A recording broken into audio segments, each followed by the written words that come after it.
El cuerpo de una niña de 12 años entra de emergencia al quirófano. Es febrero de 1988. Los médicos intentan estabilizarla mientras la infección avanza demasiado rápido. Los pasillos del hospital comienzan a llenarse de periodistas. Afuera está lleno de flashes y adentro hay silencio. Horas después, la noticia se confirma. Ha muerto. Pero no murió una niña cualquiera. Murió el rostro que millones de personas vieron de pie frente a un televisor con estática. El rostro de un sueño que empezaba a cumplirse pero terminó siendo una pesadilla. Para entender cómo una producción de Hollywood terminó con esta narrativa tan oscura, debemos regresar a 1982, cuando Poltergeist estrenó, ya que fue ahí cuando los cines se abarrotaron y este se convirtió en un fenómeno inmediato. La película, dirigida oficialmente por Tobe Hooper y producida por Steven Spielberg, proponía algo inquietantemente simple. El horror no vive en castillos abandonados ni en bosques malditos. Vive en tu sala, en tu televisor, en el pasillo de tu casa, ese pasillo en el que caminas todos los días. Desde el rodaje hubo una sensación extraña. Ojo, extraña. No sobrenatural, pero sí bastante tensa. Spielberg estaba extremadamente presente en el set. Opinaba sobre actuaciones, sobre cámara, sobre el ritmo, al grado de que algunos miembros del equipo sintieron que la línea entre productor y director era bastante difusa. Esa fricción creativa generaba una energía pesada, silenciosa, y que muchos recordarían años después como el inicio de las tragedias. Y es que es normal, en cualquier trabajo, cuando los jefes empiezan a pelear por quién tiene la razón, se vuelve bastante complicado para todos. Pero nada tan difícil comparado con lo que ocurrió en la famosa escena de la alberca. La secuencia es brutal. La casa se está desmoronando bajo la tormenta, el barro se traga el jardín, Diane cae a la piscina en construcción y mientras intenta salir, comienzan a emerger esqueletos a su alrededor. No uno, no dos, decenas. El rodaje de esta escena fue físicamente agotador. Se filmó de noche, con lluvia artificial constante, máquinas lanzando toneladas de agua y lodo para mantener la continuidad visual. La actriz pasó horas dentro de una fosa parcialmente excavada, rodeada de agua fría y tierra removida. El barro no era una capa superficial, era profundo, era pesado, era denso. Cada movimiento implicaba un esfuerzo real. Y algo que ninguno de nosotros nos llegó a pasar por la cabeza cuando vimos la película es que los esqueletos que estaban dentro de esa piscina eran de cadáveres reales.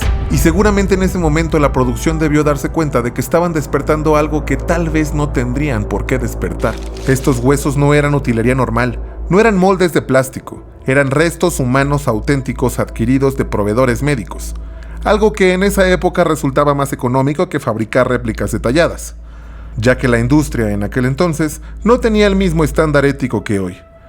Estos huesos usualmente eran utilizados para estudios anatómicos, revendidos y por supuesto, reutilizados. Claramente la actriz no tenía idea de esto cuando estaban grabando, pero al enterarse después creo que el pánico pudo ser bastante extremo. Por cierto, si te está gustando el video, por favor dale like y suscríbete al canal, y compártelo con tus amigos que les podría interesar este video sobre Poltergeist. La actriz recordó años después que en el momento solo sabía que eran esqueletos. El detalle de que fueran reales lo comprendió con claridad más adelante.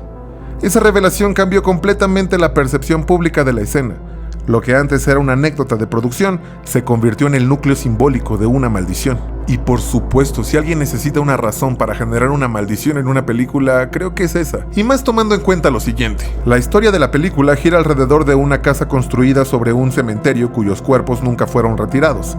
En la ficción, los desarrolladores movieron las lápidas, pero dejaron los cadáveres. Pero en la realidad, la producción utilizó cadáveres reales para simular ese horror. Y ahora imagínate, si en la historia que escribiste, el hecho de que estés sobre cadáveres reales es peligroso, imagínate filmar con ellos. ¿No te parece un poco irónico? A mí sí.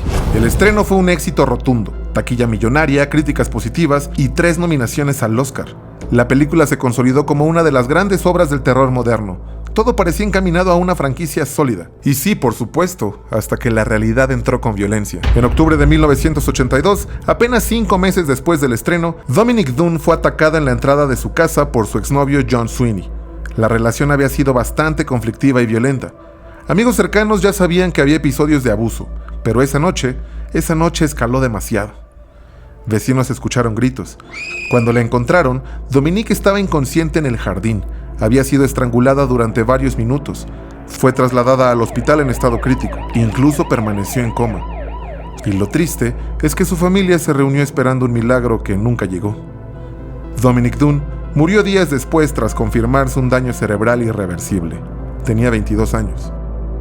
El juicio fue bastante mediático y doloroso. La familia Dunne, especialmente su padre, el escritor Dominic Dunne, quedaron bastante traumatizadas y por supuesto bastante enojados por la injusticia, ya que Sweeney, el asesino, fue condenado solamente a 3 años de prisión, y eso por homicidio involuntario. Ese contraste alimentó aún más la narrativa oscura. La prensa comenzó a mencionar el nombre de la película en cada nota. La palabra maldición empezó a aparecer en titulares sensacionalistas. Sin embargo, Hollywood es Hollywood y la secuela tenía que seguir adelante. En Poltergeist 2, The Other Side, apareció el reverendo Kane, interpretado por Julian Beck. Su presencia es una de las más perturbadoras en la historia del terror. Delgado hasta lo espectral y una mirada fervil que acompañaba una sonrisa apenas sostenida. Y bastante extraña, si me preguntan. Beck estaba gravemente herido durante el rodaje. Su cáncer de estómago estaba avanzado. Muchas de sus escenas fueron físicamente exigentes. La debilidad que transmite en pantalla no era solo actuación, era real. Tan real que murió en septiembre de 1985. Ver sus escenas el día de hoy las hace bastante incómodas. Claro, sabiendo que tenía cáncer. Es como si la muerte estuviera a cuadro todo el tiempo, y sí, es bastante tétrico. En esta misma producción participó Will Sampson, quien interpretaba a Taylor. Sampson practicaba espiritualidad nativa americana, y según miembros del equipo, este realizó un ritual nocturno en el set para limpiar energías negativas que sentía presentes. La historia del ritual se convirtió en parte central del mito, y como era de esperarse, este hombre murió en 1987. Y todo por complicaciones después de un trasplante. Cuenta la leyenda que su cuerpo rechazó los órganos.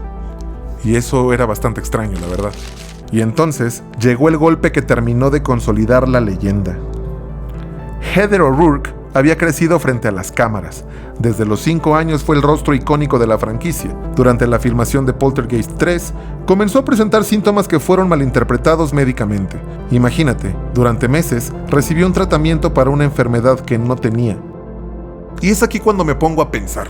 Es Hollywood, claramente puedes costear los mejores médicos del país, y equivocarte con eso me parece absurdo.